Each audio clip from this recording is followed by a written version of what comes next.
Okay, we started, of course, I greet with Islamic greeting of peace. Assalamu alaikum wa rahmatullahi. Peace and blessing of Almighty God be upon you. All have been rushing like what is called, we are trying to here and there and there to get it, but how it goes, because we're working for the, of course, we're working for the community and we're working for the sake of the humanity. However, I welcome you to the Oxford Sanctuary. I'm Dr. Ramzy, Dr. Sheikh Ramzy, one of the perhaps pro-director or pro-chair or whatever they call it. Of course, we renew and revive the City of Sanctuary. Several years is going on, but of course it was going to be done, which we are doing now by the grace of God. And of course, we are here to help the people. And of course, the refugees is very important. Refugees is very important for the asylums, and it's very, very important for the homeless. Because many times we don't expect of hand in heart. Of course, I go in there, I go to doing lots of reflection outside, and many homeless they say, "What about us? What about us? You're looking after this. You're looking at," and therefore we have to look after. It's our human responsibilities to look after these poor people, no matter what, they are brothers, they are sisters, doesn't matter where they come from. We have one race for human race. Therefore, our life, our organization, and of course other organizations we have is standing for serving humanity. We have the Imam supposed to come. Unfortunately, he didn't turn up. I shall do as Imam as well. I hope you know.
Now we are trying, of course, the first honorary speaker is the Councillor Greg Simmons, Lord Mayor of Oxford. Please put your hand together for our Lord Mayor.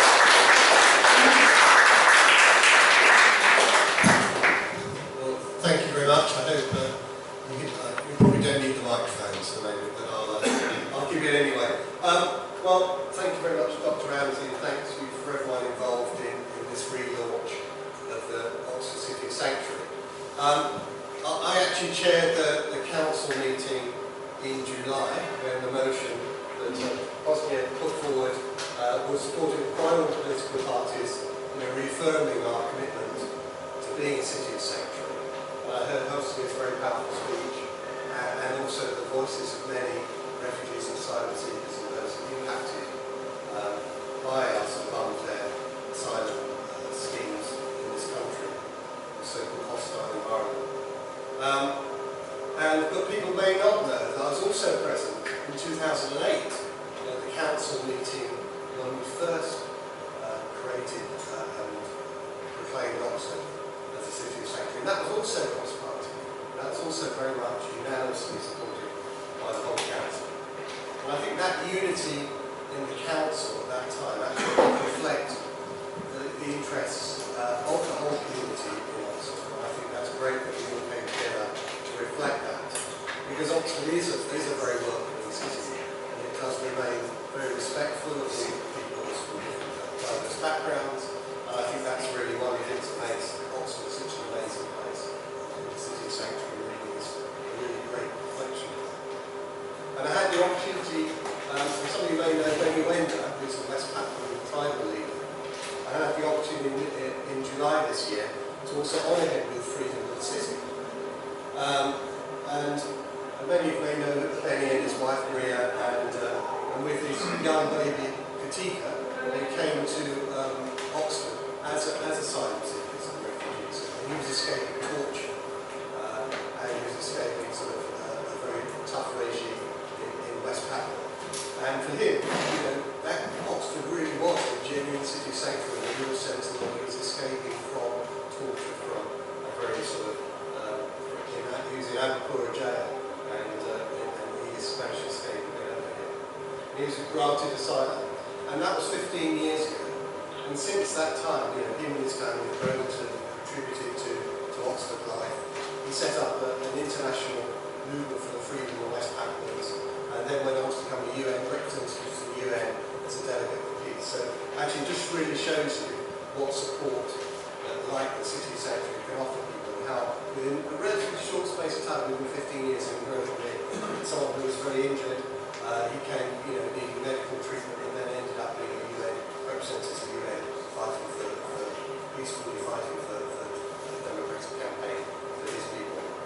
And the more time I spent with Benny and other refugees and asylum seekers, the more I began to realise within each of us there is a refugee and asylum seeker who amongst it hasn't been lost at some time or felt that they're out of place.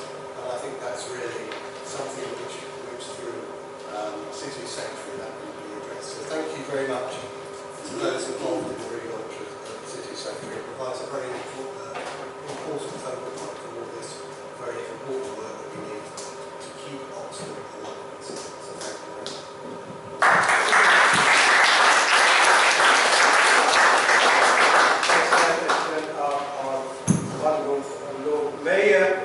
We have the second, of course, one of the great friend, and of course, Reverend Anthony Buckley from St. Michael at North Cape. He is one of the best friends, and of course, he's trying to do some prayers and some speaking for us on the subject. Please. Sheikh Ramzy, thank you so much. Thank you, everybody. I'm new to Oxford, moved in January. And I was thrilled to hear that St. Michael at the North Gate was part of the original and then the first relaunch, or however many it's been, which is very exciting. And I'm delighted because that space, that quiet space, at the centre of a very busy city, representing the welcome of all of us to anybody who comes through. I wondered if I could share a very brief story, and this goes back to my days when I was involved with young people. And there was a young child who couldn't go to school at all and felt emotionally very trapped. They then went away on a weekend with a close friend and then agreed to stay a bit longer on this residential activity holiday. As the days went by, first of all, they stayed with their very close friends and watched everybody else. They then widened their circle. They then started playing the games themselves. The thing I remember so clearly was that in her eyes, the sparkle came back. The sparkle came back. Just two things that struck me from that, and I know that Oxford does this so well, as the Lord Mayor has said. First of all, it's having the organisation, it's having the people who are willing to walk the extra mile, who are willing to be committed to work as a team from all our different backgrounds, so that the sparkle can come back into the eyes of those who feel trapped and lost. And secondly, of course, it does take a bit of time. The sparkle didn't come back straight away with this little girl. It took time, but through the love and care she received, it came back, and she was then a great blessing to others. So for me, coming into this great city with all you great people, to become part of that love and concern for all, from all backgrounds, and to see the sparkle come back into their eyes, isn't that a great thing to be involved in? So thank you for having me this afternoon, and thank you for your prayers, and may I say, may God bless us all and all we are called to do to serve those in need. Thank you.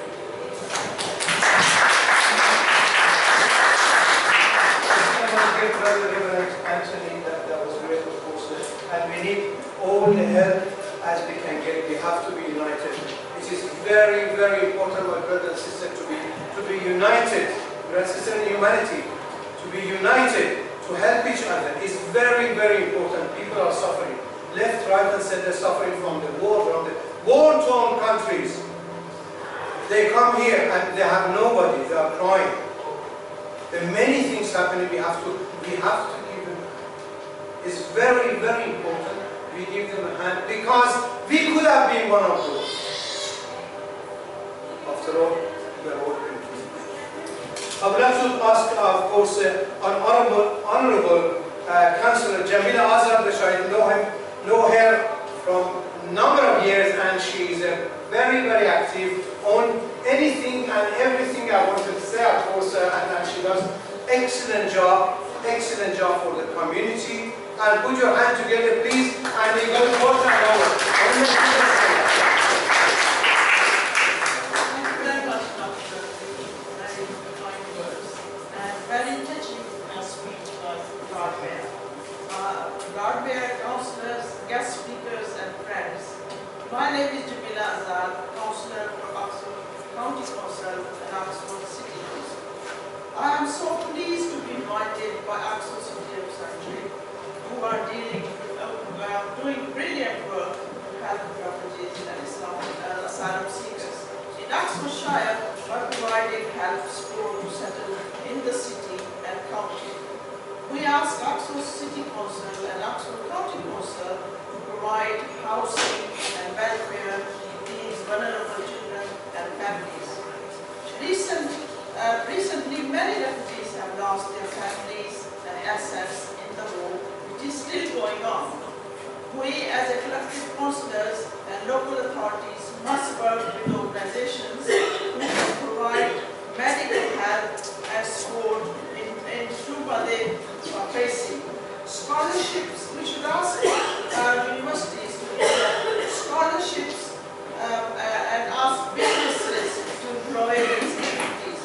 There should also be opportunities for refugees to volunteer if they want to.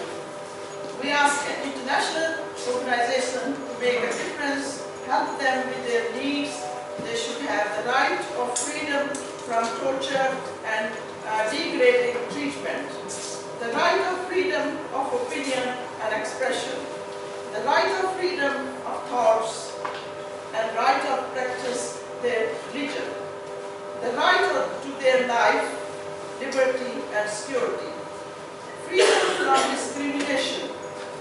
I hope that we can carry on supporting human rights refugees from war and provide help and support. I ask local authorities to uphold legal rights for asylum and safety. We also call on the government to create fairer asylum system. Thank you for listening and coming. Thank you very much.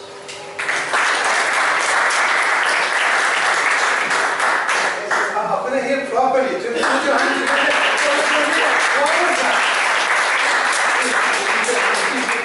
May Allah bless you all, and this is Jamila, or I say Councillor Jamila. That was excellent, of course, an excellent support for the Oxford City of Sanctuary. We need all. We have to revive it, and we have to help. Like as a one family. We are one family first, as a whole country, British family. Therefore, we are community. It doesn't matter who is a Muslim, who is a Christian, who is Hindus. We are working together as a one.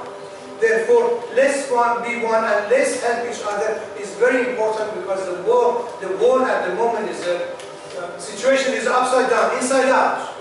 Inside out, upside down. Anywhere you look is a war. Now started with the other countries, Turkey is another one. Of course, we need peace. And inshallah, I am trying, of course, your time comes next.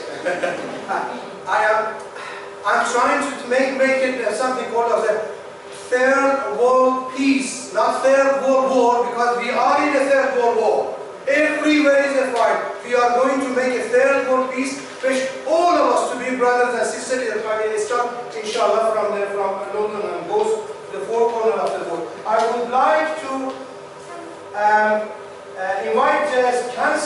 Hosni, she is one of the best, and she had a lot. God bless you. Put your hand together. More hands for Hosni.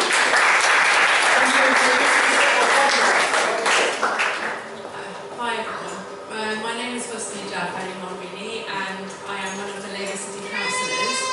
I'm also the migrant champion for Oxford City Council. So I'll just talk a little bit about, I guess, what Oxford City Sanctuary means, what it means for all of us here, what it means to me, and also what we hope to do under that umbrella, working together really. And I just want to say a big thank you to the organisers and the Oxford City Sanctuary who've done a huge amount in this area, and who are an umbrella organisation that are bringing all the different partners together to really allow people to have a dignified living, because that's really what the City of Sanctuary surely means, is that everyone's able to live in a dignified way. That is all what we all want for ourselves and for each other. And I guess this is where I will just tell you a little about my own story and what this means to me. A place of sanctuary, if you look it up in the dictionary, really means, nowadays I guess it means a haven, but initially, in its truest form, it meant a sacred place. And for those of us who were brought up in the Muslim faith, the masjids were always a sacred place in which anyone is given safety and sanctuary. And that's how it was for me when I grew up in Iran. And actually the masjids in Iran have a very significant history in Iranian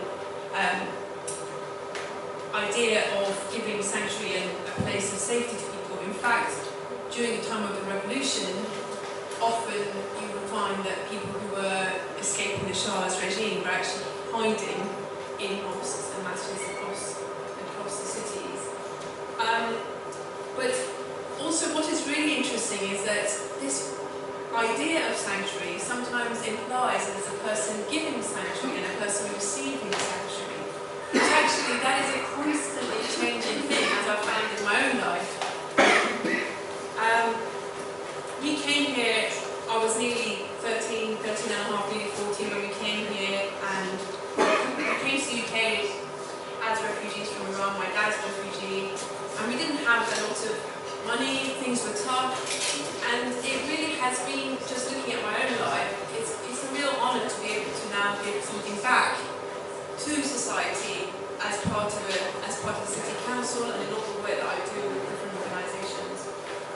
So it's interesting that in Iran, in 1942, so during the Second World War, Iran was actually declared itself to be neutral, but despite that, a lot of resources were taken from Iran by the Soviet Union and by Britain to the front line in Europe. So actually Iran had a terrible famine in 1942 and people were extremely poor. There were a lot of people suffering. My granddad remembers this really clearly, and people really actually struggling just to get bread. And my granddad used to come from a tiny city called Tabriz, which is in northwestern Iran, so very famous for its apricots.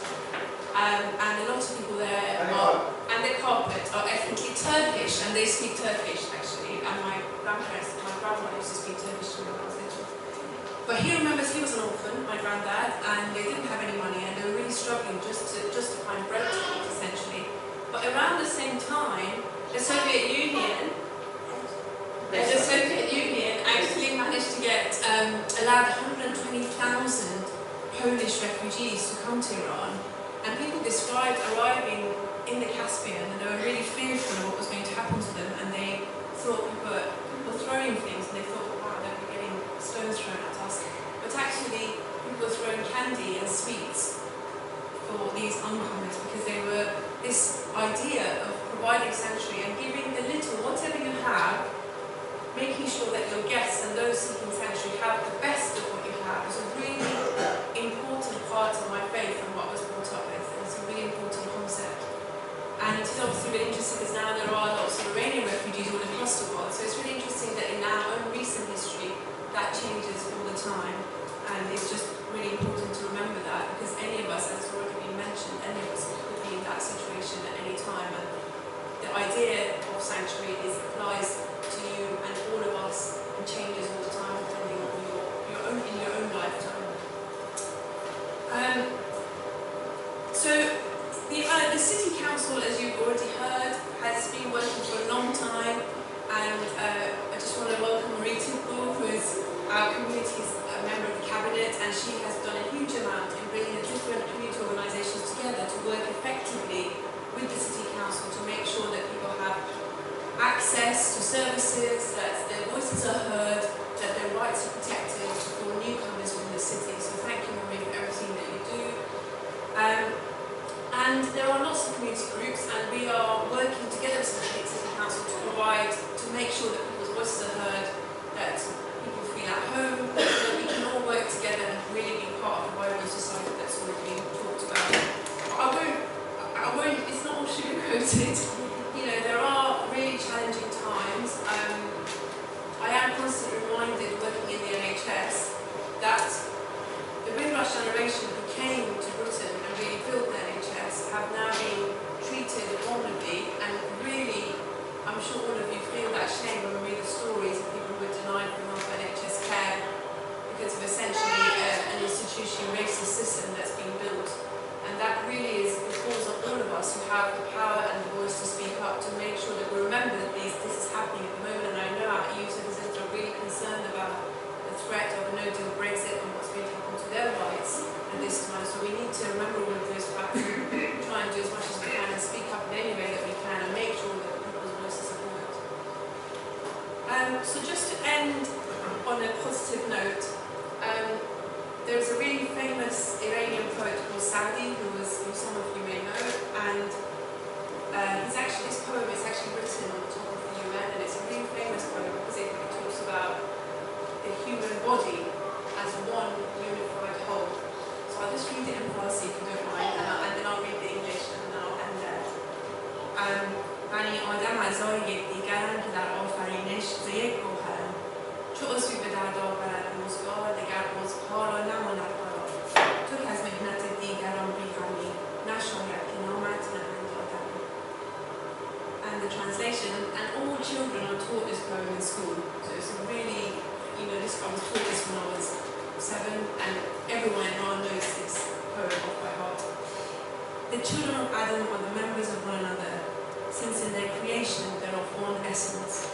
When the conditions of the time brings a member to pain, the other members will suffer from discomfort. You who are indifferent to the misery of others, it's not fitting that they should call you human being. Thank you.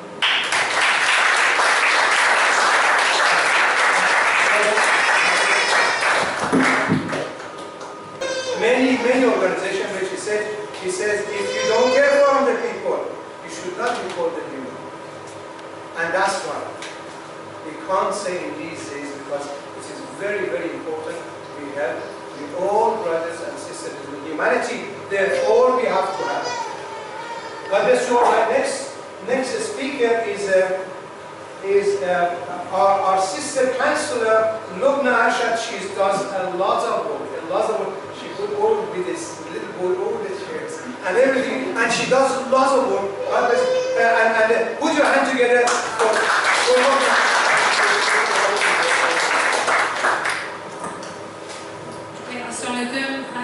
just going to start off with talking about the resettlement scheme that Oxford City Council has for the Syrian Vulnerable People's Resettlement Scheme, so that's what I'm going to be talking about. Just to highlight that our cabinet member for communities is Marie Tidball, who's been again working very, very hard all year long. So I'm just going to give you a little quick introduction for those of you who don't know what it is. The Syrian Vulnerable People's Resettlement Scheme was launched by the UK in the government of 2015, and it was designed to provide assistance to Syrians who have fled neighbouring countries and as a result of the conflict in Syria. The Oxford City Council announced the participation in the scheme at an early stage, and the first 2 families were resettled in the city in December 2015. And then since then, the council has resettled an average of 10 families a year over 3 phases, bringing a current of 30 families. So just to say that Oxford obviously is a very welcoming city, a safe city, I would say. I'm delighted that we have successfully resettled 30 families and helped 131 people, including community censorship. People rebuild their lives here. So I've got in the audience today that I would like for them to come to the stage.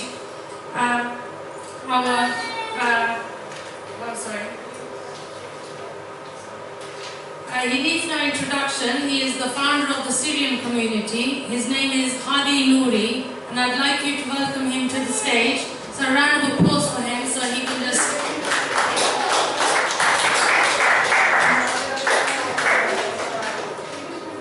So we have 65 children on this program, and with all the school ages quickly settling into Oxford schools, the families have experienced loss of homes, family members and livelihoods due to the conflict in the countries of their origin. It's not just Syrian families, it's people from Iraq, it's people from the Middle East and all neighbouring countries. And the contributions of their diversity, I'm also going to bring to the stage Mrs. Lubna Mahmoud, who has been working, some of you know, from the refugee resource for over 18 years. So she's made a significant contribution. So if you can please come up with that as well. I'm just going to pass the microphone to Hadi so he can give a little introduction to what his time period has been like since he's come and the people, large community that he works with.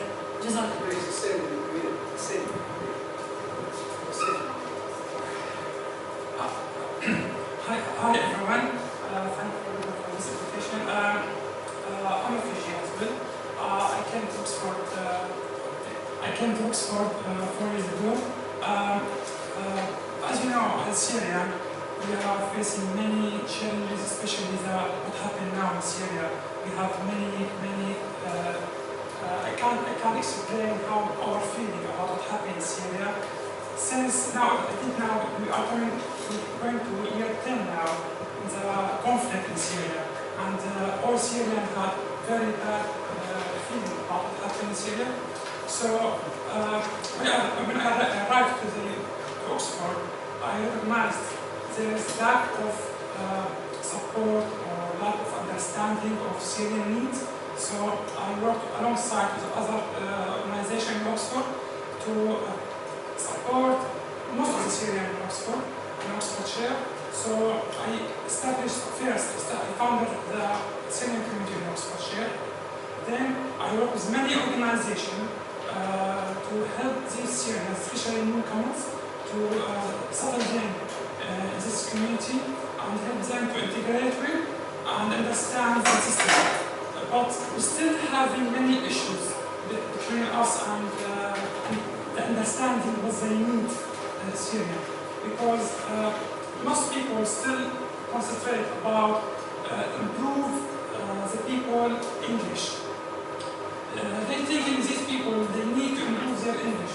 But without, this is my view, without supporting them to find job, finding something to push them to find a kind of motivation to improve their situation, and just because the system now, they're asking them, okay, just keep yourself learning English is doing nothing, and I think that's against the humanity, because you need to teach people how to improve themselves by themselves, not learn them how to be needy. And this is my opinion.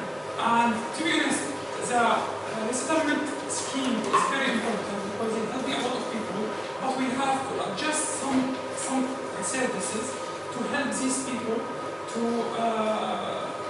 improve. As example, Syrian people, when they arrive to Oxford, they have kind of expression, they want to work, they want to find job directly, but I don't know about why some people here, they don't have this confidence or trust to recruit some new refugees.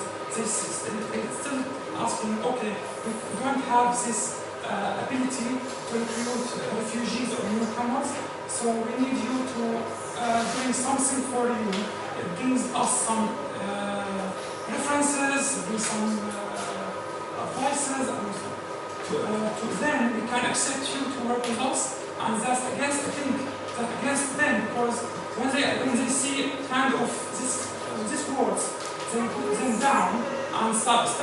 say, okay, we can't do nothing, so we have to be asking for support, asking for to be in benefit system.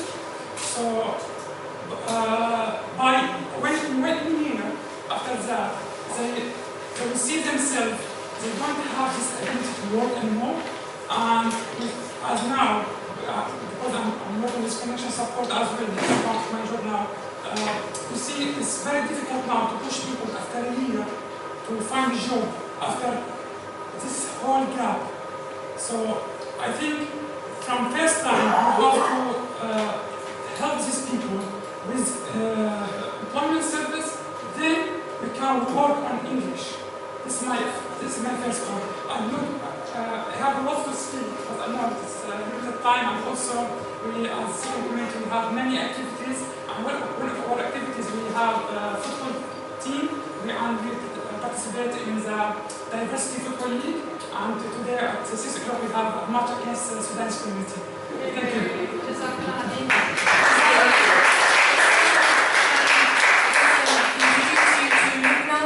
Who's been working for the refugee resource for 18 years, and she's going to give her... Sorry, not 18 years. I came here in this country 18 years. My name is Yubna, I am from Iraq. I come in this country in 2002. I'm lucky to be here in this country. I'm fortunate and thanks God that I live in an important safety country. My job in my country by myself, and I have job and beautiful life. The war damaged everything. I have 4 children. Can't believe I didn't see my family still 18 years. Nobody see my children because still we stay there. If I go and they hear I'm from UK, they shoot you or they kidnap me or they do whatever you think. It's really hard when I talk like this, but I am lucky. I came to this country, and when I came here, it's really struggle because I don't know about the culture, about the law, about lots of different things. But I am lucky when I came here, I'm a refugee, and I started here. They pushed me, they opened the door to me, and I started to study.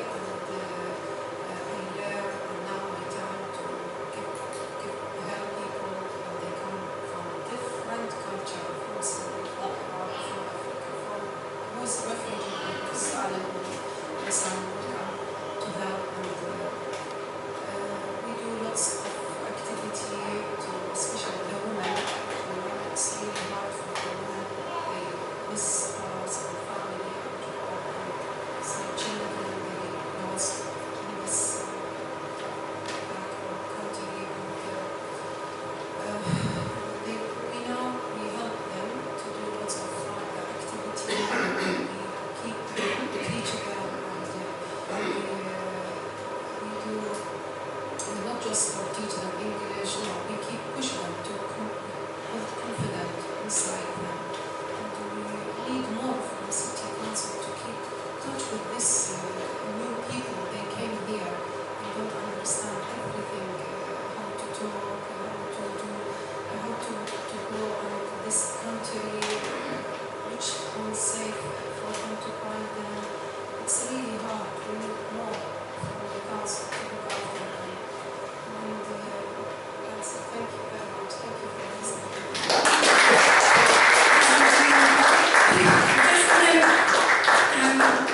Pass the microphone to our amazing councillor, Councillor Marie Timble, to just say a few words.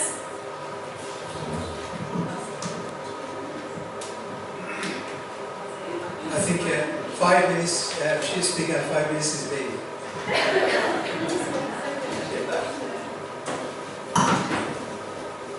Put your hands together, please. Come on.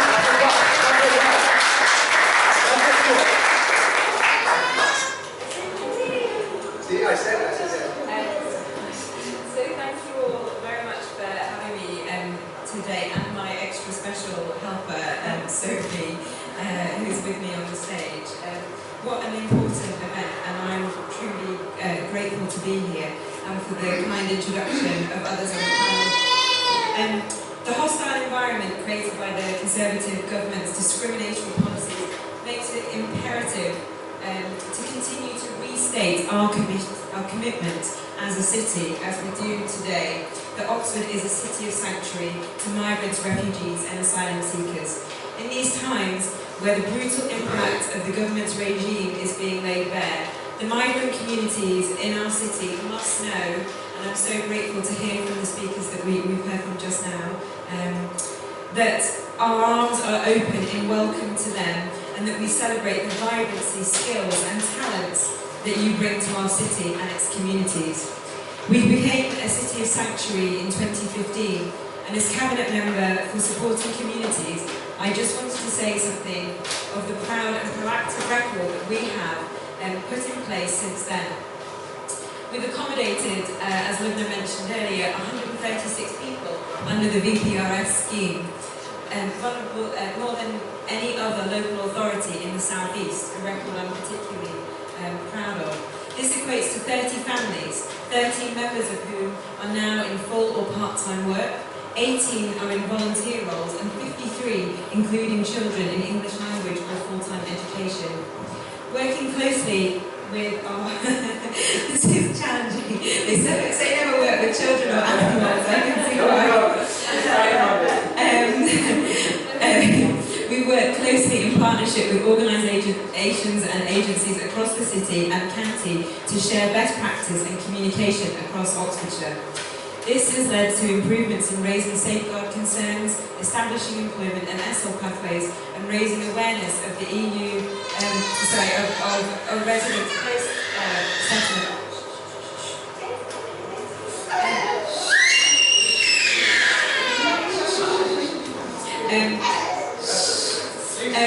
We also commission a number of services through refugee families on settlement programme, including asylum and refugee resource.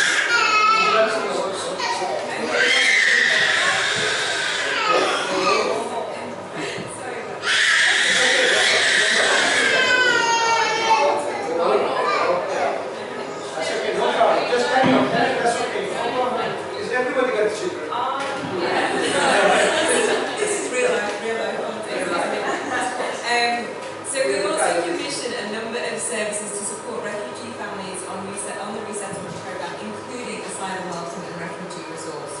Our dedication to this work has also led us to secure a further £1 million of additional funding from government to do a number of important projects, including providing extra resource to investigate and take action against road landlords who let out unsafe and illegal properties, undertaking our research project into trafficking and modern slavery.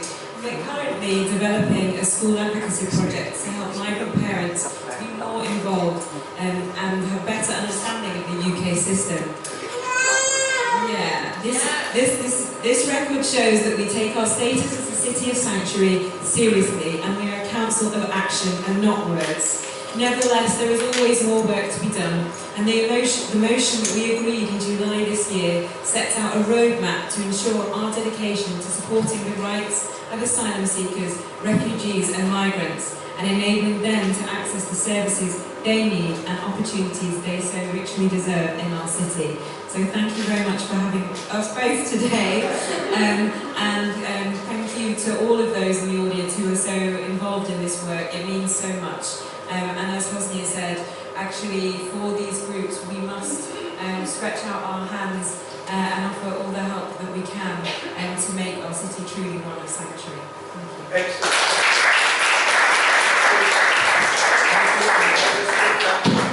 Of course, wanted to refrain, of course, what the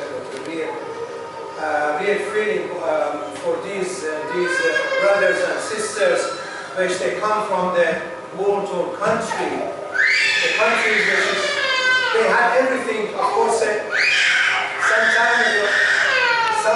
some time ago, I went to Turkey. You know, there's a 3.5 million refugee from Syria, and of course, I went there and as one of the presidents of the United Kingdom, we went there, we talked, and we saw many of them. Of course, they have facility, but not as good as facility of we have. I went there, and of course, we want to donate. I had some toys for the children. They had an orphan. We had many orphans. All are orphans. And thousands of orphans were there, which the people are looking after them, of course, adopting them, but still is orphans. And I took and I give them lots of these toys. And one little girl was sitting on the corner. It was about 4 or 5 years old. Okay. It was about 4 or 5 years old, little girl, very beautiful little girl. And she was sitting on the corner and was looking over. And I said, Madam, would you like the of course in Arabic, would you like to have some toys? And we looked, and we gave them a stuff. I said, what do you want to say? And then mom, of course, was on the, you know, the bombing and everything else. And mom and the dad was, she was crying, I hold her and she was crying and crying. I said, if I can't be your mom, and I can be your mom, and I can help you and make you comfortable. It is our responsibility. It is our responsibility, my brothers and sisters, to help them. They are suffered so badly. They had a house, they had a car, they had a shop, they had a gold, they had everything. They got nothing now. Nothing. They had everything. Many of them, they had everything. In Syria, they had everything. They got nothing now. Many of them in Rohingya, they had everything. They have nothing now. And they cry and cry and cry. They say, oh, I'm telling to myself as a Muslim and a Christian and Jews and other organizations. Christians are very, very helpful. They open their churches. I know many, they open churches for homeless and refugees. And a Muslim as well, of course, many Muslim does not do that as a Christian do it or give it to you. However, you are all responsible. Open the door. Help them. Talk to them. Refugees and asylums and of course homeless. Homeless are very important people. Homeless, I saw a homeless, my brothers and sisters, I saw a homeless from Oxford University. His mother and father, of course, fall off a park and she couldn't get, and she was homeless and sitting crying in the middle of the road. And we took him when we wanted to feed him. I said, you are not homeless. He said, no, I was in Oxford University. And of course we sorted out with our organization, charity organization, because she wants it to really to sort of, my brothers and sisters, these are brothers and sisters of us, we have to help them. This is not a joke, we have to help them. And we are responsible in the eyes of God if you believe. You are responsible in humanity if you believe. God bless you all. Our next speaker is, let me see, Doctor is speaking, of course, and then, okay, here you are, here you are. Put your hands together for our great MP and one day maybe a PM. You know, put your hands together. Put your hands together. He says, who knows? The light goes, please. Thank you very much. That's an incredibly warm welcome. You've embarrassed me. No.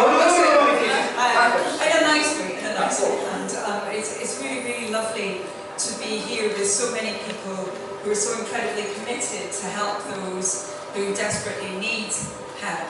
And obviously I'm sorry that I got here late, but I know there's so many different groups who are involved in ensuring that our city really is one properly of sanctuary.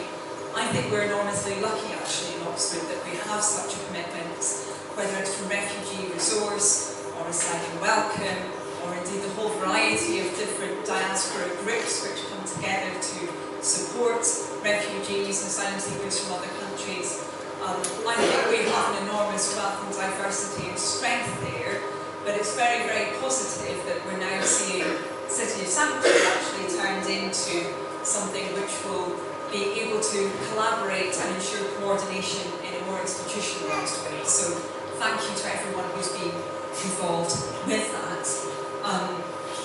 I serve constantly see, in fact just about every day in my work as a Member of Parliament, how the system still is very, very difficult for people who have every right to come to our country. I'm sure all of you will know that even just coming to the UK a lot of the time is enormously difficult. People go through obviously huge risks when they try to come here. But then actually when they come to our country, very often our rules and the ways that they're operated don't provide that sanctuary that people should have the right to. I found just over the last couple of years actually that we've had issues around people trying to claim asylum in terms of the paperwork that they've presented being challenged at just about every turn. Of course, the Home Office itself quite often then creates problems, but it doesn't have to be accountable for those issues, whereas those seeking to come and stay in our country do have to be, and can be pulled up on just about every minor difference that there might exist between paperwork. We still have a lack of clarity around definitions, around, for example, what's counted actually as torture. We still don't have FGM classified properly as torture. We have the way in which different countries are treated changing. Sometimes it almost feels like from one week to the next. We really don't have that clarity. So again, I'm very, very grateful to everybody from those different groups for all that you do to help people through that incredibly difficult process a lot of the time. But also then, once people have achieved that status when they're here, once the paperwork is dealt with properly, actually helping people to get that kind of economic self-sufficiency that was talked about, to actually develop the skills that so often they aren't able to exercise when they come here because of the restrictive rules that we have around people working, to ensure that people get the housing that they need, that their children are properly schooled, and that they have access to all of the resources that are absolutely their right. I agree with what was said about Oxford being a city that is particularly committed to this. I think that's very clear because of the level of activism that we have around supporting those seeking sanctuary, and in fact I think we could fill this room many, many times with all of those people, because I know there are many more than just us here who are committed to that, who act as volunteers, who help in the various different centres, who go to visit, or who used to go to visit people in Campsfield. Thankfully they're not doing that now, but they're still committed now that Campsfield is closed to other forms of supporting people who need our help. Many, many people committed to this. I also know, again from my work, that Oxford is that city of sanctuary from the fact that when people are threatened sometimes with being forced to leave our country, that there's enormous solidarity actually in our communities. There have been a number of cases that I've had quite recently where it's not even been those individuals themselves who come to me, it's been their neighbours, it's been the customers of their shops, it's been sometimes the parents of children who go to the same school as people who say that they're worried about the situation of somebody in our city because they think they're being threatened to leave. I also know that we saw in our city that huge outturn of concern when there was that mobilisation around refugees trying to come into our country underneath the channel at the height of the refugee crisis, although of course there is still a crisis, it's just not always being reported on substantively by the media. And I also know, as Marie mentioned, that we have a city council that is committed to making sure that as much as possible within current legislation we can be a city of sanctuary.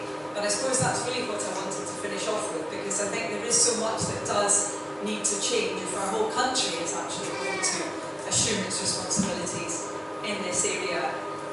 First of all, in theory we have that commitment that was made following all the campaigning and work by AFDUBS, that incredible advocate for child refugees in particular, and yet we really haven't seen the numbers of people coming that we should have seen.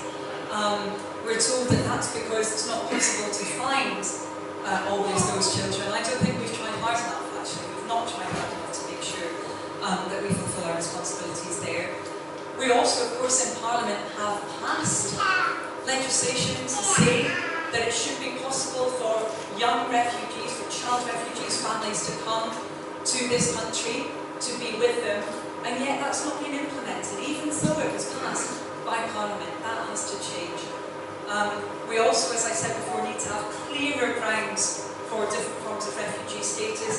still very, very difficult sometimes for people to understand the system, to really know what counts and what doesn't, and it appears very arbitrary. And just finally, I wanted to say, I feel that actually we're still applying collective punishment sometimes as a nation, and that's got to stop. I don't know how many people heard the news, I think it was this morning actually, where there was an interview with some very young children in Syria, a Kurdish-run camp in Syria, and it was really devastating to hear this very, very young girl who was, to all intents and purposes, British. She spoke English, her parents, her mother had been British, but because of her family's association with a terrorist group, she wasn't able yet to come to Britain. Collective punishment like that has got to end. We need to be clear that if we fulfil our international responsibilities, that we have to actually deal with people properly. So I think that's all that I wanted to say just now.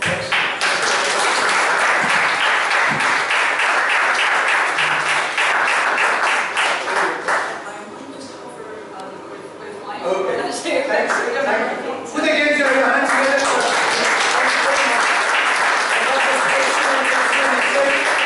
Before I said that we are not politically however, what I said, of course, I was speaking to David Milliman some time ago as a man representing a Muslim, which how can bring him? They said, 8 Milliman was said to me at the 40,000 we will bring. They brought it, of course, David Cameron brought it to 12,000, and by the grace of God, if and hopefully my best friend, Jeremy Coleman, when he get here, he bring a 40,000. Put your hand together for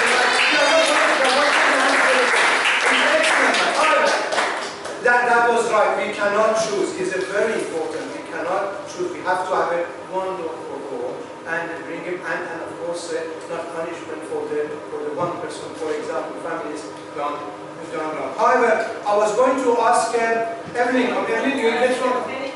Okay, councillors, any councillors? Oh yes, the councillor is here. Why? Sorry. Alistair, any councillors first, and then Alistair will... Okay, Councillor Dickwood, please come forward. Thanks, I'll keep it reasonably brief. First I ought to say, in case it wasn't clear, Lord Mayor didn't walk out in disgust. It's because he's been invited to the Curry Awards by Mr. Aziz. In London, so he's had to catch a train to go in that. That's why he went. He is sponsoring, of course, Asylum Welcome is one of his two charities for the year. Asylum Welcome, whom I work part-time as it happens. I'm the councillor for St Mary's Ward, just over the road. Picking up something that Hosni said, talking about mosques as a city of sanctuary, reminded me that one of the defining stories of English, not British, English history, was the murder of the Archbishop of Canterbury on the steps of the altar in his own cathedral by people who thought that they were doing the King's bidding, exercising the King's wishes. It's one of the defining stories in English history 850 years ago, as a result of which the King had himself whipped through the streets as an act of shame and contrition for what had been done in his name. It's a very interesting story, and I do wonder whether those who have inflicted the hostile environment on so many people feel that same sense of shame, because they should. I respond sometimes, I see posts on Facebook which invite me to be proud to be British and to like a thing that says proud to be British. And I look at this and I think, well, that's rather interesting. I didn't actually do anything at all to be British. I mean, I actually have a German name. Originally we came from Germany. So how can I be proud to be British? What does that actually even mean? And then I thought of the people that I see at Asylum Welcome, some of whom have gone through hell to get to Britain, and have taught themselves English, some of whom have now found a way to start a business, who've established themselves here. And I thought, those people, if they claim nationhood, have got every right to claim to be proud to be British. I have none. I just got born here by accident. That there are many people who live here and make Britain great, who have every right to say that they're proud to be British, because it cost them so much to get here. So I think that's really all I wanted to say, is remind you that there is a story right at the heart of English history about the importance of sanctuary, and how even a king can have himself whipped through the streets in shame that he didn't live up to that. And a reminder that being British, and of course not all the people who come here seeking asylum wish to become British or stay here. I'm sure what they want most of all is to be reunited with their families wherever that may be possible. But those that do stay, being British is not something you can be proud of. The one thing that makes anyone proud of their nation in any sense, and this comes out of a tradition which I share as a former Christian minister with Muslims and Jews, actually, in our Hebrew scriptures, where firstly it says, "Cursed is anyone who denies justice to foreigners, orphans, or widows." And all the people will reply, "Amen." So there's a curse on those who do not welcome and give justice to foreigners. It also continues in Leviticus, "Treat them like native-born Israelites," this is of course the word to Israel, "and love them as you love yourself. Remember that you were foreigners once, living in the land of Egypt. I am the Lord your God." So there at the heart of our religious traditions is also the treatment of foreigners as equals under the law and as brothers and sisters. It's there deep in our traditions. It just needs to be kept alive.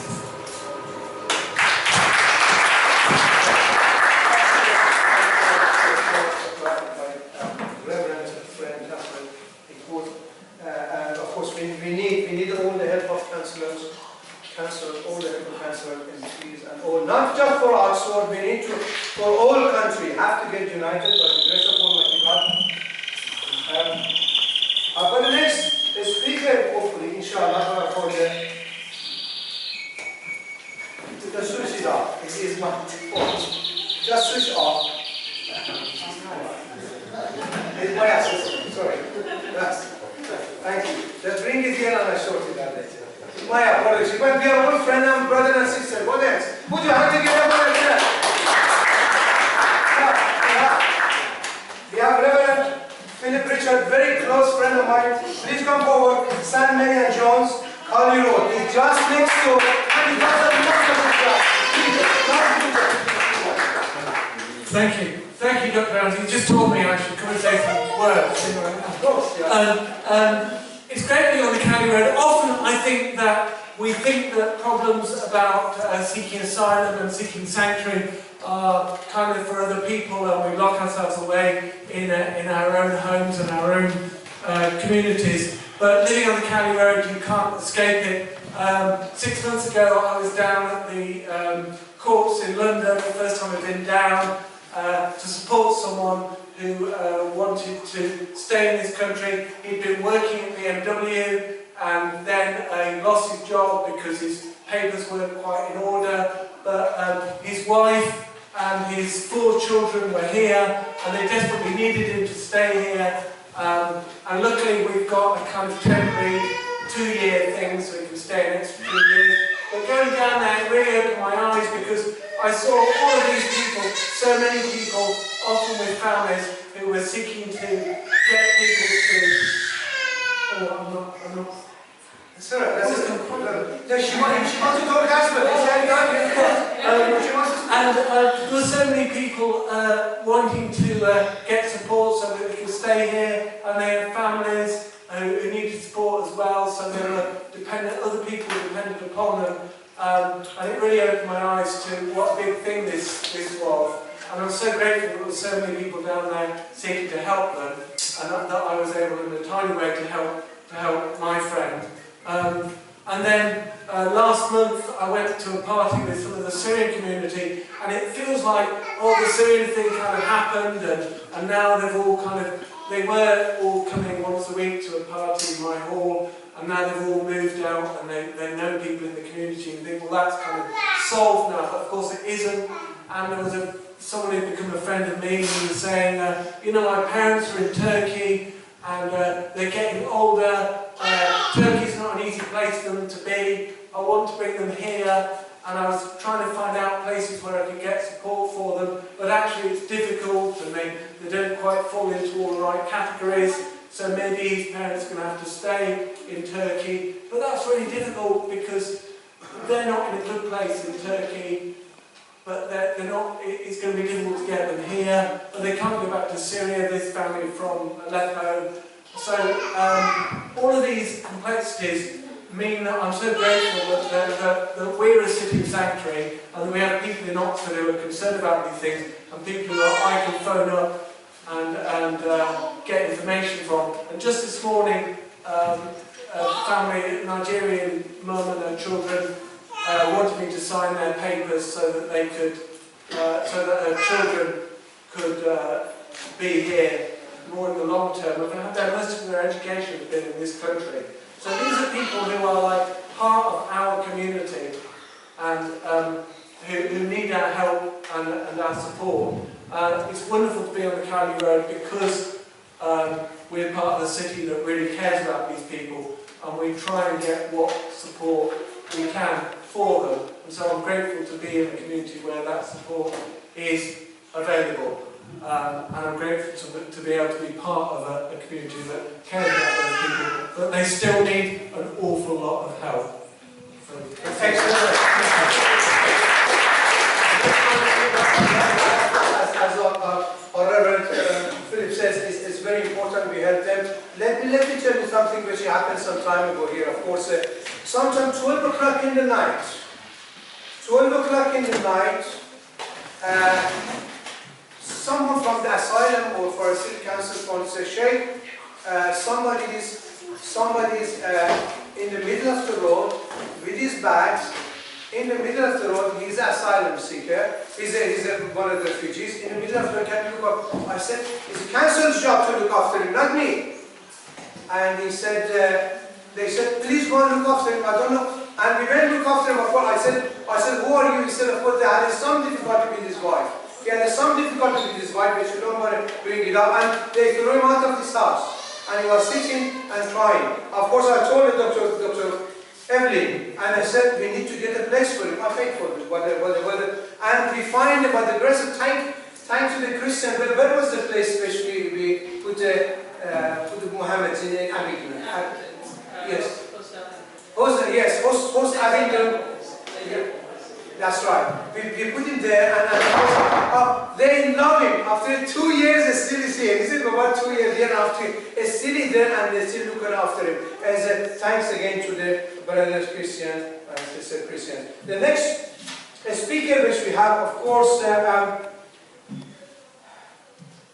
as a friend, my apologies, friend from Liberal Democrat Cabinet for Oxford East. Put your hands together. Thank you very much, and thank you, Niamh, for welcoming me here today. As you can see, I'm not Labour Moran, and she sends her apologies, but I think she would agree with what the Labour councillors have said and what Anne-Marie has said, that we are proud as a community in Oxford of what we have done for asylum seekers and refugees. And I think we would also agree as Liberal Democrats with what Annalise has said about needing the country to be better at being a country, a sanctuary. So I'm the Liberal Democrats candidate for Oxford East, and I want to run on collaboration politics and people coming together, as we've seen in this motion that was passed by the council, where all the parties represented on the council recognise the importance of this issue. And I think it's great that we also have people from different faiths and none coming together to reflect the importance of our common humanity in supporting people who need help. The agenda, I think, of practical support that the city is providing is a beacon which other authorities across the country should be trying to replicate. And we should be taking to Parliament an agenda to reflect everything that we are proud of as citizens of Oxford, a city which is open, tolerant, diverse, liberal. And we know that other parts of the country don't feel the same way about asylum seekers. And we don't make progress by attacking them or calling them racist, but we need to explain what our responsibilities are. We have legal responsibilities under the 1951 UN Convention. We also, I think most of us feel we have moral responsibilities to people who are fleeing conflict. And I think there's an economic case to be made When people arrive and have nothing, you have to invest in them. The economic evidence that asylum seekers become part of our communities. They get jobs eventually when the government lets them. They pay taxes. They enrich our communities in so many ways. We should be making that case across the country and holding up Oxford not just as an island, but somewhere that's a lighthouse and that can show that the rest of the country can make this effort too. I just want to say a little bit from my personal experience. I've spent most of my professional life working in countries in Africa and Asia that have been refugee producers or hosts of refugees. I actually started my professional career working at Amnesty International in 1995, and I dug out this report that I worked on at the time. It's called Asylum Seekers Detained in the UK, and the title is Prisoners Without a Voice. And we referred to Campsfield, and that was very much a live issue at that point. And when I was working at Amnesty International, we were campaigning against the UK policies of locking up asylum seekers in complete breach of our international obligations. Now, a lot of progress has been made on that agenda, but there are still so many ways in which we are not respecting best international practice in how asylum seekers are treated in the UK. I've worked, the first job I worked overseas was in Rwanda in 1995, which after the genocide produced, before Syria, the single biggest movement of refugees in human history. And most of those refugees went west into what was then Zaire, now the Democratic Republic of Congo, which in Goma had the world's biggest refugee camp at the time.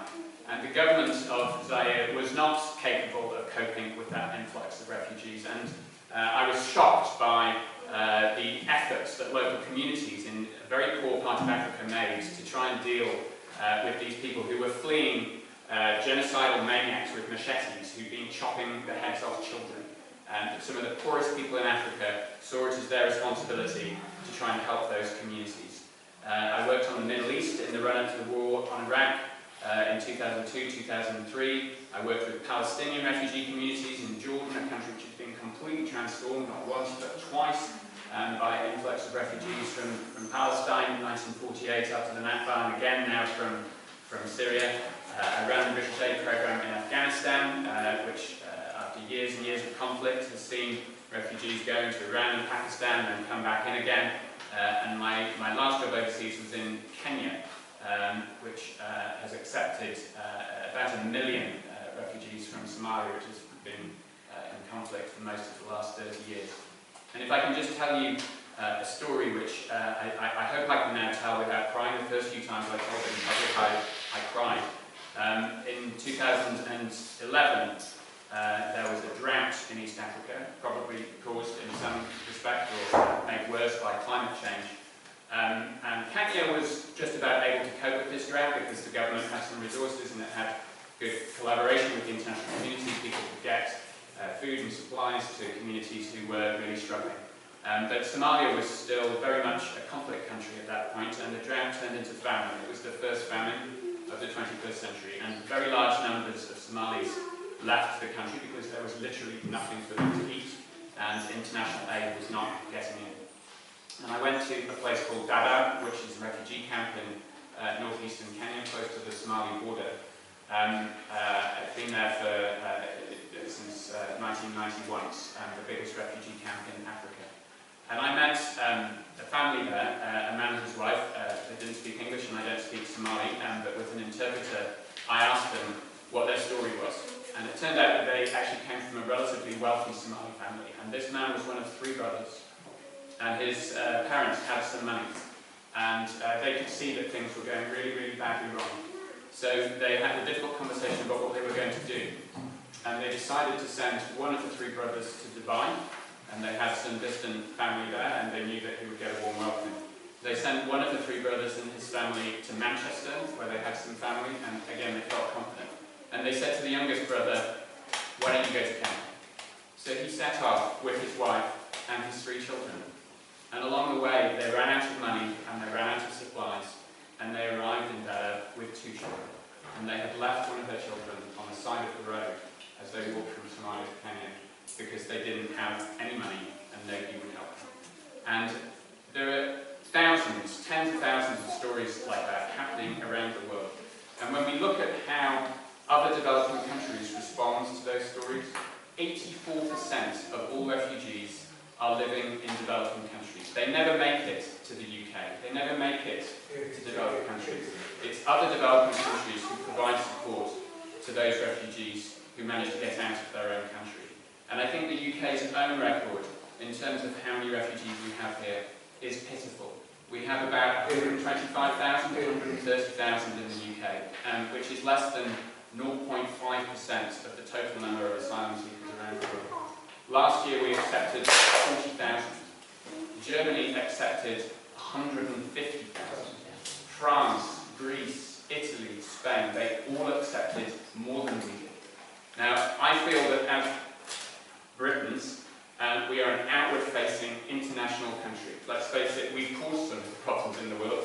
We have more of a responsibility to try and help those who are fleeing conflict around the world. And from my perspective, the UK is not doing enough at the moment. I think the parties who are represented in this room all feel that the UK should be doing more to be this international, generous, law-abiding, moral, liberal country which helps those who are fleeing conflict. I hope that the fabulous work that's being done in Oxford as a city of sanctuary can be replicated across the whole of the UK and we can become a country of sanctuary.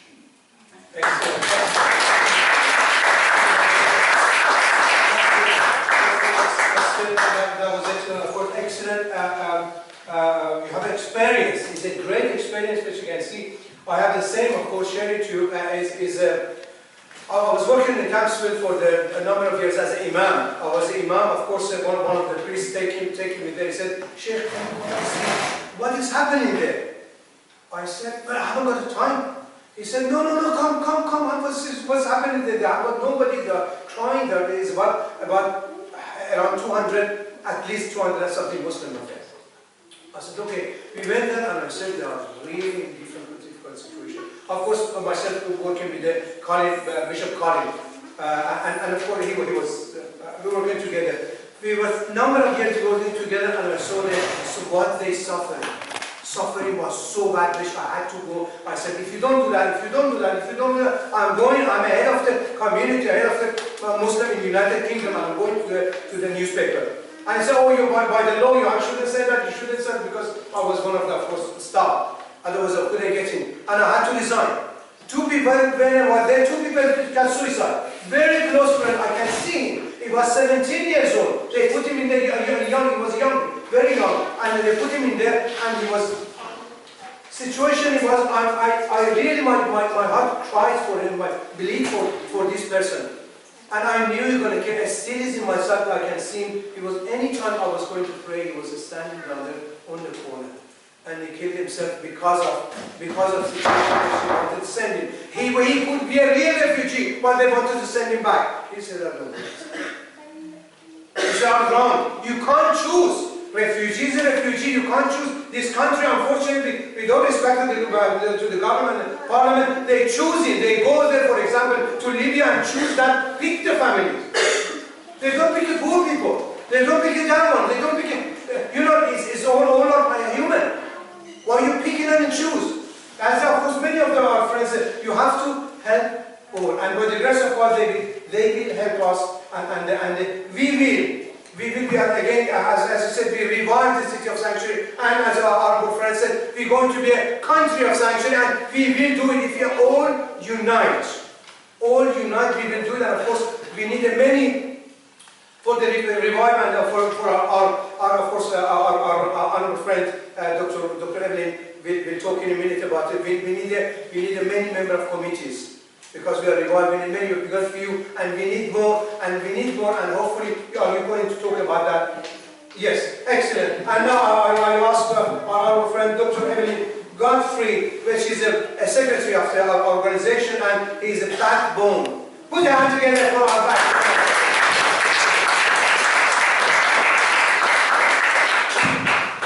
Thank you. I have to stand over here to the computer. So yes, I'm Evelyn Godfrey. I'm the registered secretary of Oxford City of Sanctuary now. I probably got the microphone. I just want to thank the other founding members and directors of the cooperative that we've now founded. We've registered Oxford City of Sanctuary as a trading company. So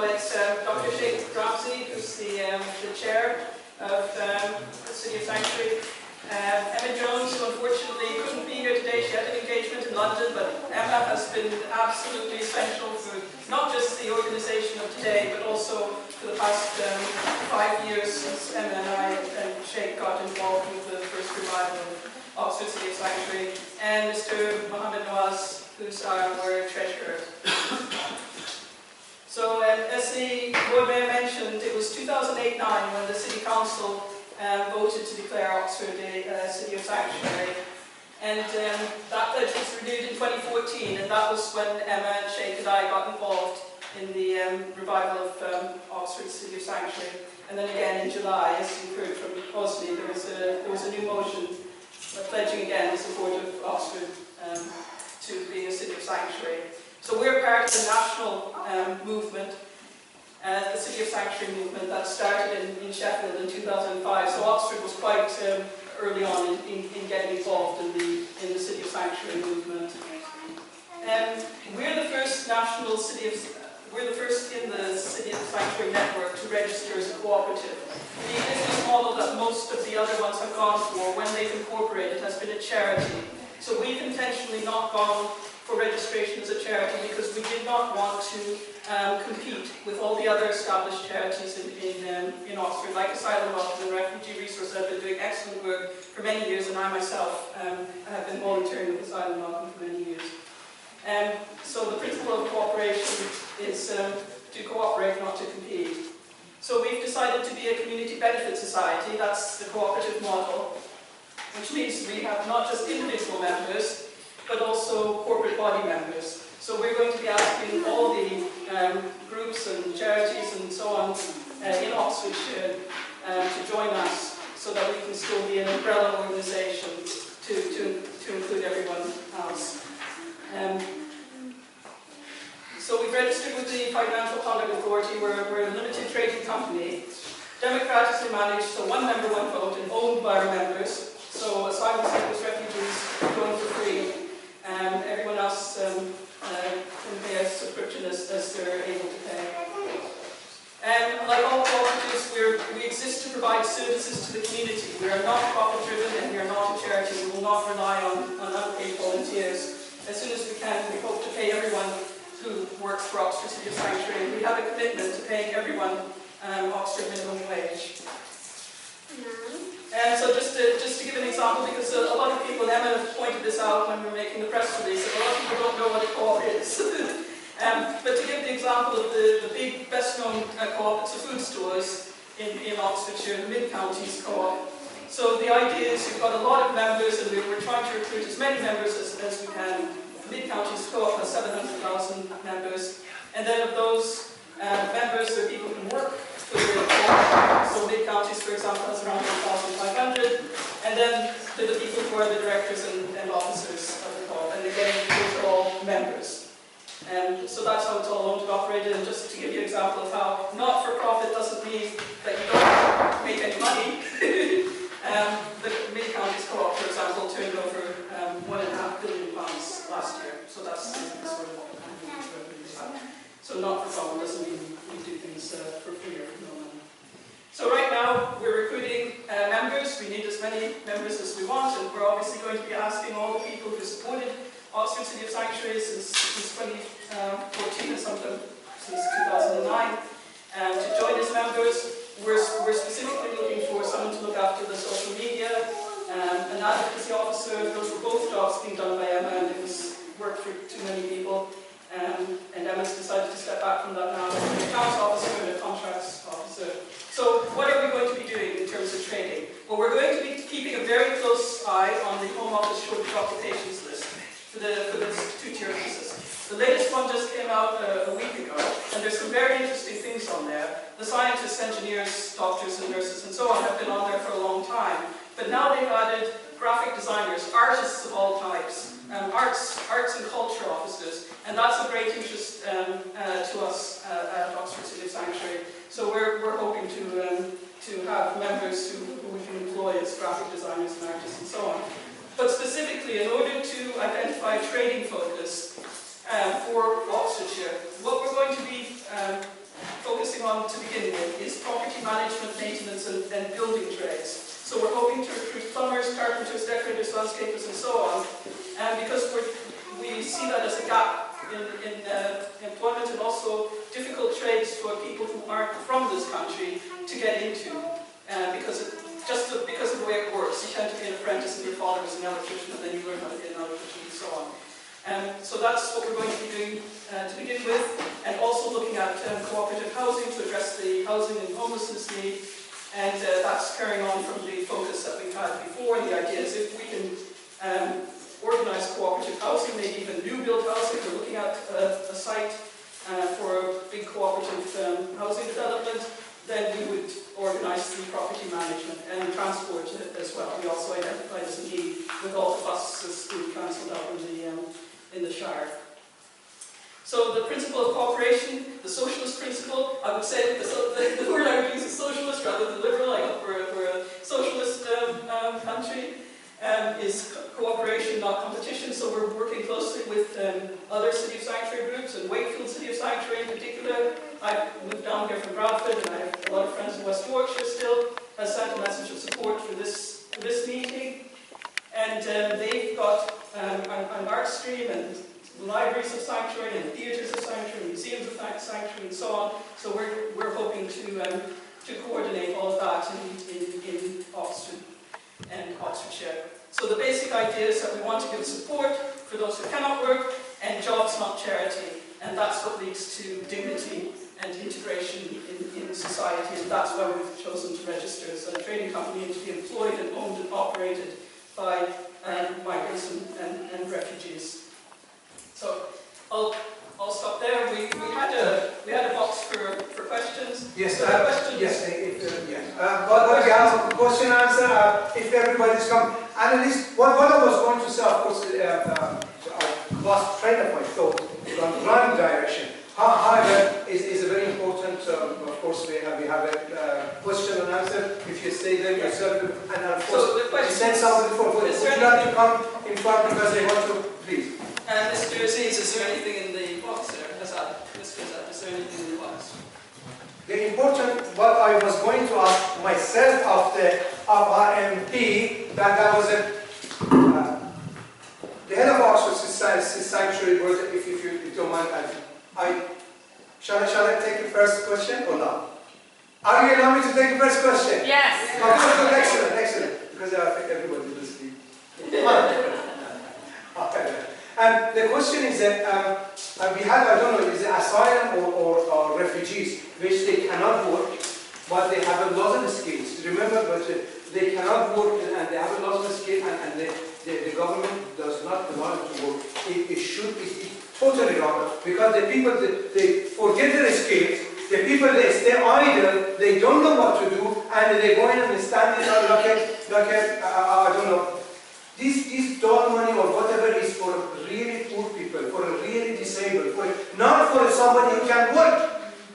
Not for somebody who can work and just go and stay down there and get the money. This is wrong if a person do it. But of course, we help them to find a job. This is very important. Why the government does not allow these people to work. I agree with you. I think it's very unhelpful. I think also for many people it becomes a problem for their mental health because they're not able to contribute in the manner that you mentioned. And clearly, in many cases, if people have professional skills, for example, in the area of medicine, if they're not able to practice regularly, then it's much, much harder when their status is sorted out for them then to get into the work that they should be engaged in. So absolutely, it is a huge problem, I think. I don't really understand the rationale. I assume it's because of a view that unless status is sorted out, it's not appropriate for people to be employed, but I think there should and could be an effort to try and deal with this matter so that people can actually still use their skills, and also so they have enough to live on, because we know actually the funding that's provided, of course, is grossly inadequate, and particularly when that's tied just to tokens, for example, and vouchers. That's also, I think, very degrading for people often. So. Excellent. Yes. I just wanted to ask, as we heard from many refugees, they are having English language problem. But there are not enough classes in Oxford for them to attend. So what can be done about that?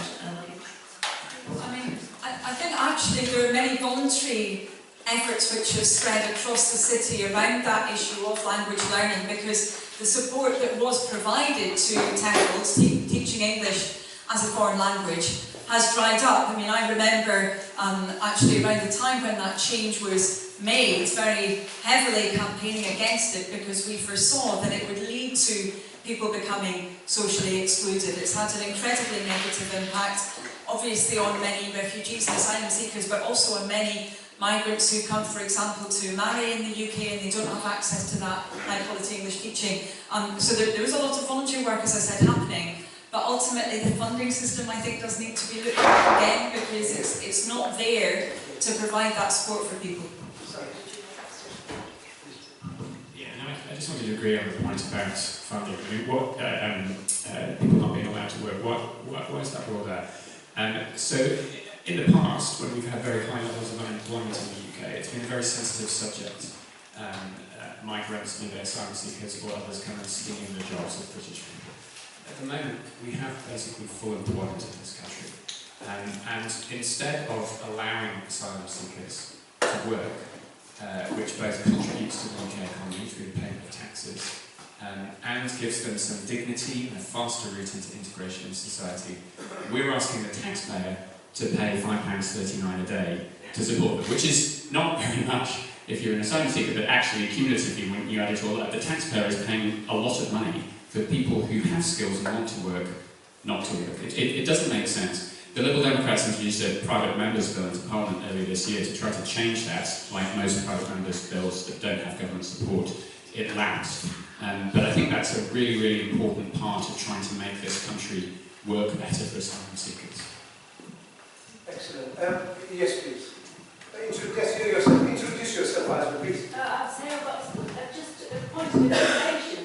There is a campaign called Lift the Ban, which was launched a year ago by Refugee Action to lift the ban on asylum seekers not being allowed to work. Now, it's obviously not succeeded, but it's really important. We all signed up for it. And Student Sanctuary has been having it on its website and so on. I mean, we need to support these measures that are happening. Yes. Yeah, picking that one up and running with it.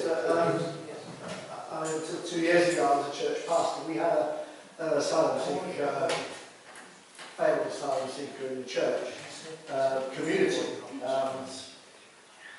And it was very difficult because he was destitute. He got nowhere to live. I mean, there's a whole load of complexities to that story which are outrageous, but anyway. And we thought, well, what can we do? We needed a caretaker at that time. So we had a very easy option of getting him work. But we knew that if the government gone, that actually it would be compromising, we were putting ourselves alongside the law. So we didn't quite know what to do. So what we actually ended up doing was taking him on as caretaker, providing with food and finding accommodation, and building up a fund which, when he got right to remain, we could pay him the arrears. It took 2 years fighting through the courts. Eventually we got there and we went into about £5,000, which he'd earned in that previous 2 years. But it was a ridiculous situation to be in because we actually needed his services. I'm wondering whether whether there are any ways around this whereby people can actually work but be helped to subsist, but building up some sort of credit. Are there any loopholes that you can use to do that sort of thing? In terms of employment, we can only employ people who have the right to work. Now, asylum seekers did have the right to work. That was taken away fairly recently. So I think it would be a minor change, an amendment to the new Immigration Act to try and get that back in. And obviously that's something I hope that the opposition parties will be campaigning for in Parliament as the new Immigration Act goes through. Our idea was that we would support them in any people who can't work, in any way that we can, in housing is the main. That's why we're looking at housing. so that we can see that it's something like £30 a week that they get as an asylum seeker, so that we can make sure that they can live dignified lives as much as possible. They're not on their own, and they're not thinking that they're dependent on charity, because a lot of people don't want to ask for charity. You know, no matter what's happened to you in your life, you don't want to feel like you're getting charity. And I heard that a lot in Campsville from the detainees. They didn't want to think that I was there out of, you know, because I felt pity for them or something like this. The other thing is that we have seen some really innovative schemes going on in City Sanctuary, and this is the one thing that we want to work with Wakefield City Sanctuary on. So, for example, they've been sponsoring 2 Iranian asylum-seeking artists recently, professional artists who got out of Iran. And they're not allowed to work because they're still at the asylum-seeking stage, but they've given them artist residencies. So they've given them the studio space. They're living in Wakefield City Sanctuary sponsored accommodation, and they're promoting their art and going to exhibitions and so on in the UK, and Wakefield City Sanctuary is supporting them in that. So that was one way, and that's why we were interested in all the creative industries now that are on the shortage occupation list. Because that's one way we can get around it. And the other thing is that asylum seekers have the right to study. So we can get them into training. Even if they're qualified in a subject in another country, they can do additional training in order to work in their profession in this country and English alongside. So we can be getting them into training full-time, preparing them for the time when they're allowed to actually work.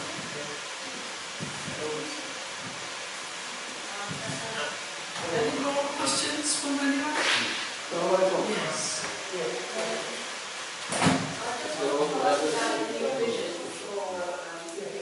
It sounds really good, but well, you touched on it in passing, that you started off by matching people who need somewhere to live with people who had a spare room in Oxford. Are you still going to be doing that? That was actually a separate project. So it was called Post Oxford, and it was something that some people who were involved in the initial relaunch of the actually did. And I think they're still offering that. It wasn't actually City Sanctuary who were doing that, but I think it's called it's called Sanctuary Housing. It's called Sanctuary Housing now. Yeah. So what we're pursuing is cooperative housing. So we want long-term housing, not just people staying in other people's houses. There were a lot of issues that some of us had with that system.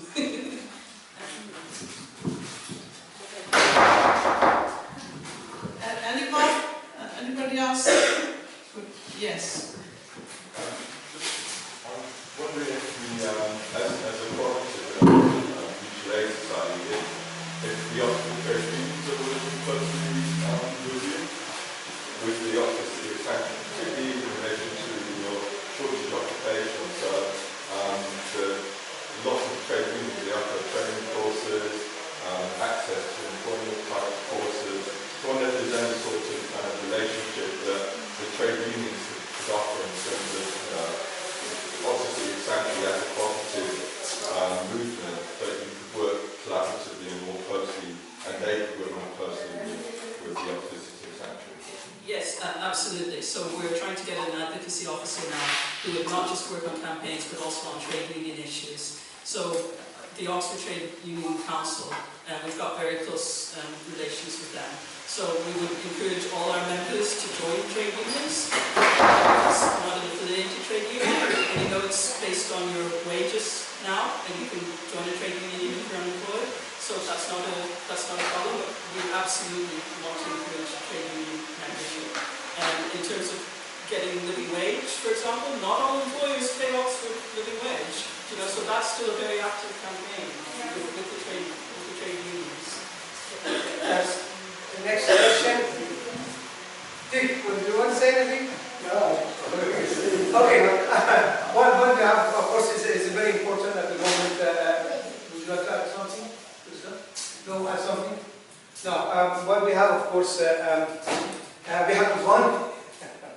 It's always coming to this section. One hiccup. The food is coming from of course, Aziz restaurant, and of course he said this one we got it too, and we get it confused. Of course, he himself in the summer somewhere in London doing something, and he said, can we get the food here and there? I said, well, it's changing the time, and the time was supposed to be 2:30 here, but it still hasn't arrived high, but we have some refreshment and everything gets us.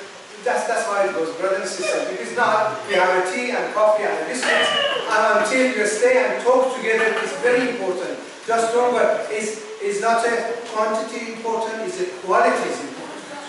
Remember, it's a quality is important, not 1,000 people come and nobody will come. It's very important. We all get together and of course help the city sanctuary to revive and to get what we can and what helps of course all the refugees, all the asylum seekers, and especially the homeless, which they have a right to have at least right of the refugee. To put it this way, I don't know, am I saying it right or not? They are living in I work in I shouldn't say, of course, I'm the director of several big organizations, but in the middle of the center, all the 35 years, I give leaflet and book away. Because what I said, of course, I shouldn't say, of course, when I came to this country about 40 years ago, everybody came, we were talking, of course, in a very big organization, but was, you name it, everybody was there. And everybody said, of course, I came here with, I should say, of course, when I came here, somebody said, when I came here with my father, we were living on the cargo. He said, another one said, when I came here, we haven't had even a cargo. We have 2 rupees or 2 dollars. Now we got the thanks to the country, we are a millionaire or billionaire, whatever. And then he came to me, I said, I came to this country to educate the people and get educated. And 35 years, I am educating the people in the middle of the street, in the churches, in the houses, in our universities, all the universities, in the schools, in the governments. And I'm very proud to get educated and educate the people. It's very important if we want to live together. If we want to live together and eradicate Islamophobia, we have to understand each other. Therefore, what we need to do, we have to be one member of one family, one community, and we should work together and help each other, especially as a head of the city sanctuary. Please help us. It's a very good idea, which of course Evelyn have these ideas, and perhaps we can help the refugees. Perhaps we can make them work. And another thing which I was going to say to, I don't know if we possibly can do it. We are after the Camp Spirit detention center. I spoke to the several minister of the guy, I know of course from the Conservative, because he's, I believe who has quite a place, and they said, Minister of Justice, and they said they can do that. Of course, hopefully, I remember Dr. Malik was as well, and he knows lots of people. Hopefully, and perhaps we can you help in this one as well? Leila Moran couldn't help it. What is the situation? Tell me. We are still trying to speak to Leila Moran, as she is the MP for that constituency where Council of Immigration Detention Centre is. As you probably all know, the detention centre has closed. It's ceased operations. What we are asking is whether the Ministry of Justice, without transfer ownership, could give Oxford City a sanctuary the use of the property so that we can convert it into emergency hostel accommodation, because of course asylum seekers are barred from the homeless hostels in Oxford. So that there is, you all know, there's a street homelessness problem in Oxford. And our long-term plan would be to redevelop the site for cooperative housing. We would like all the new parts of the detention centre torn down. Obviously it was a place that was very unpleasant for a long time. But at the heart of it is an old building, a historic building, because it was a youth, it was the first young offenders institute in Britain that opened after the 1948 Criminal Justice Act. So there's a 66-year legacy of detention at Castle House. It was boys aged 14 to 17 who were detained there up until the 1990s. So we would like to keep the oldest part, the old building, which was, I think, in Victorian times, it was a hostel, it was a homeless hostel. So we'd like to keep that as a heritage centre so that it's not forgotten what happened in Kidlington all these years. But around that old building, we would like to develop cooperative housing. So we're talking about flats, 2-3 stories high, so that we can accommodate a lot of people. We would give preference to our members as well, so refugees and migrants and sanctuary. I think that's an excellent idea. I'm sure we can talk to Leila and see if we can get that moving. Talking about moving, I think I'm afraid my little ones are kind of roaming around a little bit, so I might need to head off now. But I really just want to say all power to your elbow. Many thanks again to everyone who's been involved in this. I think it's really exciting. And I'm a member of the Cooperative Party as well as the Labour Party, so I'm doubly pleased that it's a cooperative. So thank you very much. Put your hands together for our speaker.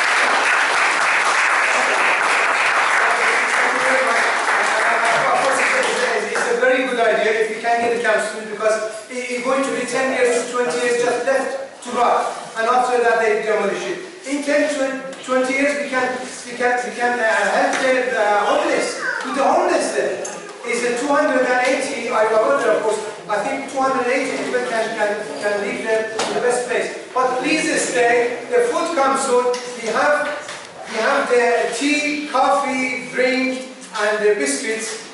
We provide, please